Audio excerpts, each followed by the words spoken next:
Mu byemizannyo bye tulina olunaku olwaleero enteekateeka za final y'ekikopo kya Uganda ezinaabawo olunaku olw'enkya zijjiddwako engalo mu kisaawe e Nakivubo awagenda okubeera empaka zino era kino kiwedde okuyooyootebwa. Ttiimu zombi omuli Onduparaka ne Vipers zisuze bulindaala okwambalagana nga buli emu ewera okumega ginnaayo olunaku olw'enkya. Katende Brian katuweggulira eri omubujjuvu.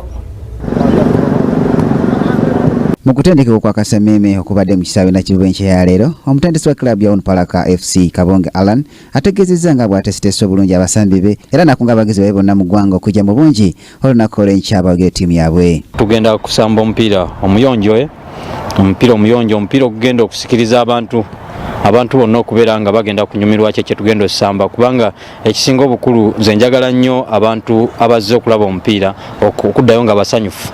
Ate yo Mutebi Muhammad Shaban awezenga bwagenda okwabuza aba Vipers okusobola okuwangula klabu ya Onduparaka ekikopo kya Uganda Cup ekisokere ddala mu byafaayo bya klabu yaabwe. Omupiira gw'enkyago tugenda guwangula. Terina kyegenda okunkola kubanga I was once confused bankonfusingako naye kati nze ndi used.